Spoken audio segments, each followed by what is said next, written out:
नमस्कार, स्वागत है आपका। एबी स्टार न्यूज देख रहे हैं आप और आपके साथ मैं हूं शिवानी ठाकुर। राष्ट्रीय खबरों का सिलसिला शुरू करेंगे। बुलेटिन में सबसे पहले बात करेंगे पवन खेड़ा की, जिन्हें सुप्रीम कोर्ट से आज अंतरिम जमानत मिल गई, लेकिन उनको बेल के लिए याचिका दायर करनी होगी, सुप्रीम कोर्ट में अर्जी लगानी होगी। प्रधानमंत्री नरेंद्र मोदी पर टिप्पणी के मामले में असम पुलिस ने कांग्रेस प्रवक्ता पवन खेड़ा को गिरफ्तार कर लिया था। हाई वोल्टेज ड्रामे के बाद कुछ ही घंटों में उनको सुप्रीम कोर्ट से अंतरिम जमानत मिल गई थी। आगे खेड़ा को रेगुलर बेल के लिए अर्जी देनी होगी। खेड़ा को सुप्रीम कोर्ट से एक राहत और मिली है। इसमें उनके खिलाफ दर्ज तीनों एफआईआर को एक जगह क्लब करने का आदेश दिया गया है। कांग्रेस ने कोर्ट से खेड़ा के खिलाफ एफआईआर रद्द करने की मांग भी की थी, हालांकि कोर्ट ने एफआईआर रद्द करने का आदेश देने से इनकार कर दिया। खेड़ा को दिल्ली एयरपोर्ट से उस वक्त गिरफ्तार किया गया जब वो इंडिगो की फ्लाइट से रायपुर जा रहे थे। रायपुर में वो कांग्रेस के अधिवेशन में शामिल होने वाले थे।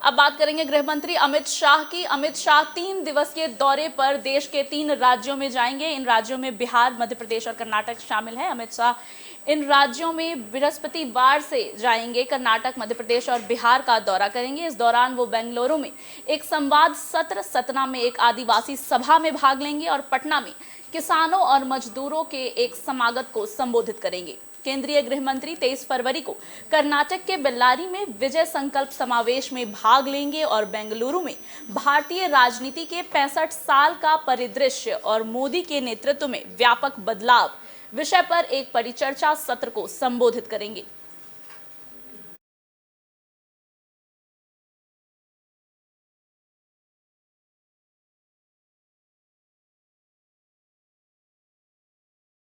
सपा नेता विजय यादव को कोर्ट से 1.5 साल पुराने मामले में सजा मिली है। आपको बता दें कि पुराने मामले में कोर्ट ने फैसला सुनाया है। एमएलए विजय यादव को 1.5 साल की सजा हुई है। प्रयागराज जिले के प्रतापपुर विधानसभा से विधायक सपा नेता विजय यादव की कुर्सी बच गई। आज एमपीएलए कोर्ट ने विजय यादव को 22 साल पुराने मुकदमे में 1.5 साल की सजा सुनाई है। अगर ये सजा 2 साल के ऊपर होती तो विजय यादव को अपनी प्रतापपुर सीट से हाथ धोना पड़ता। दरअसल 22 साल पहले सराय इनायत इलाके में एक मामले में उन पर पुलिस टीम पर हमला करने और लोगों को उकसाने सहित कई गंभीर मामलों में मुकदमा दर्ज किया गया था, जिसमें कोर्ट ने लंबी सुनवाई के बाद फैसला रिजर्व कर लिया था, जिस पर आज स्पेशल कोर्ट ने जहां उन्हें 1.5 साल की सजा सुनाई, वहीं उन पर 1 लाख का जुर्माना भी लगाया। अब इस पूरे मामले में 15 आरोपी थे, जिनमें 14 आरोपी को कोर्ट ने बरी कर दिया था।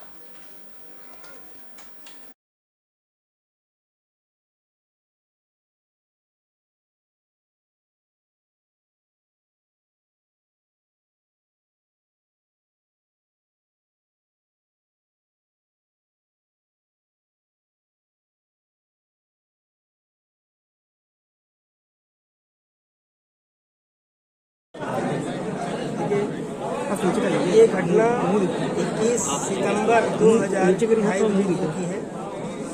इसमें अभियुक्त गणों पर पुलिस पर जानलेवा हमला, मारपीट करने और वाहनों को क्षतिग्रस्त करने का ही मामला था। बहुत विस्तार में न जा करके आज की तिथि वास्ते निर्णय में नियत थी। आज माननीय न्यायालय एमपी एमएलए श्री दिनेश चंद्र शुक्ला द्वारा अभियुक्ता विजय यादव को अंतर्गत धारा 147, 341, 504, 332, 353 व 7 क्रिमिनल लॉ अमेंडमेंट एक्ट में दोषी किया गया है। कई धाराओं में अनलॉफुल असेंबली में दोषी पाया है और करीब इसमें 19, 25, 21 नामजद थे। कुछ ही इसमें डेथ हो गई थी और 2000 का मामला है। 15 लोगों का ट्रायल चल रहा था, जिसमें से 14 लोगों को निर्दोष साबित किया गया है और विजय जी को एक अनलॉफुल असेंबली में दोषी पाया गया है। उसके लिए कितनी सजाएं दी हैं अभी मैंने जजमेंट नहीं देखा है, लेकिन अधिकतम 1.5 वर्ष तक की सजा है। जुर्माना भी लगाया? हाँ, जुर्माना भी लगाया। अच्छा, जो सजा और अभी जुर्माना, मैंने पढ़ा नहीं। वकील साहब, जो सजा और जुर्माना विधायक जी पे लगाया गया, इसके खिलाफ आप लोग आगे अपील करेंगे? हाँ, अपील हाई कोर्ट में करेंगे। बुलेटिन में अब बात करेंगे मुख्य अभियंता बीके राम की, जो मनी लॉन्ड्रिंग के मामले में ईडी के हत्थे चढ़ गए हैं। आपको बता दें कि उनके 24 ठिकानों पर ईडी की छापेमारी हुई। दिल्ली शराब घोटाला मामले में प्रवर्तन निदेशालय के समन के बाद दिल्ली के मुख्यमंत्री अरविंद केजरीवाल ने ईडी कार्यालय पहुंच गए हैं। ईडी के एक्सरसाइज घोटाले की चल रही जांच के सिलसिले में उन्हें तलब किया गया था।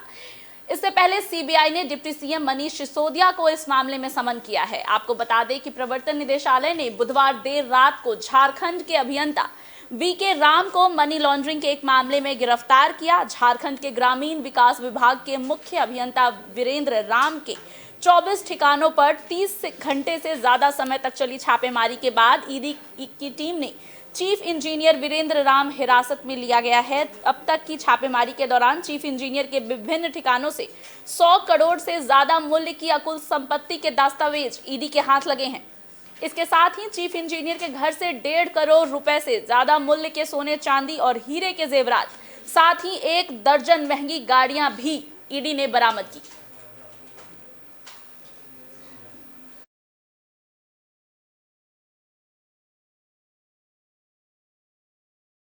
बुलेटिन में अब बात करेंगे आपके विधायक की, जिनको रंगे हाथ रिश्वत लेते हुए पकड़ा गया।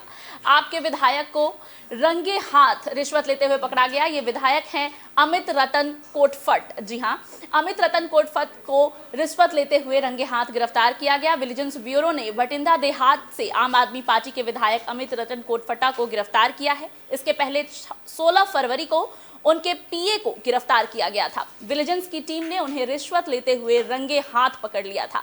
पीए रेशम गर्ग को 4 लाख रुपए की रिश्वत लेते रंगे हाथों पकड़ा गया था। खबरों के मुताबिक पीए ने गुड्डा गांव के सरपंच से रिश्वत मांगी थी। जब सरपंच पीए से लेन देन को लेकर बात करने लगा तो मौके पर पहुंची विजिलेंस टीम ने उन्हें पकड़ लिया।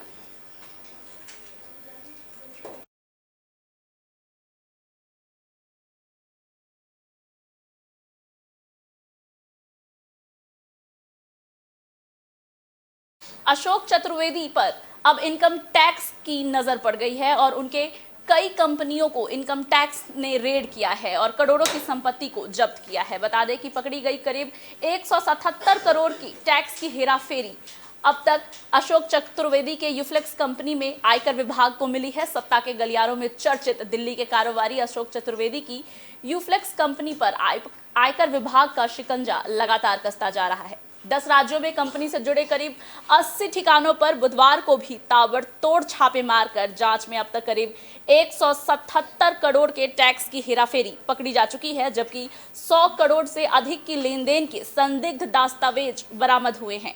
जांच में नोएडा और दिल्ली के ठिकानों से 1.5 करोड़ नगद जब्त किए गए, साथ ही 15 बैंक लॉकर सीज कर दिए गए।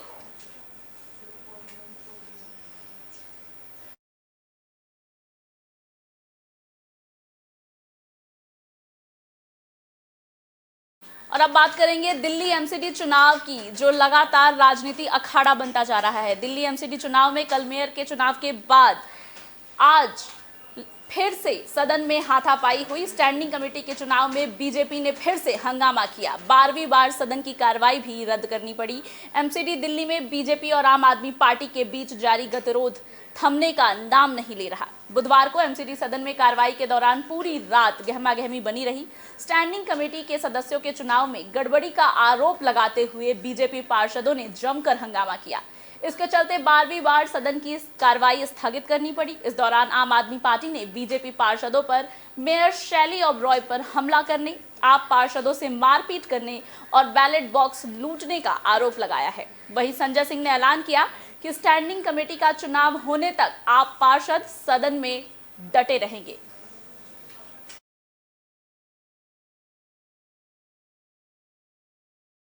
बुलेटिन में मेरे साथ फिलहाल इतना ही। दीजिए इजाजत। खबरों का सिलसिला लगातार जारी है, देखते रहिए AB स्टार न्यूज़।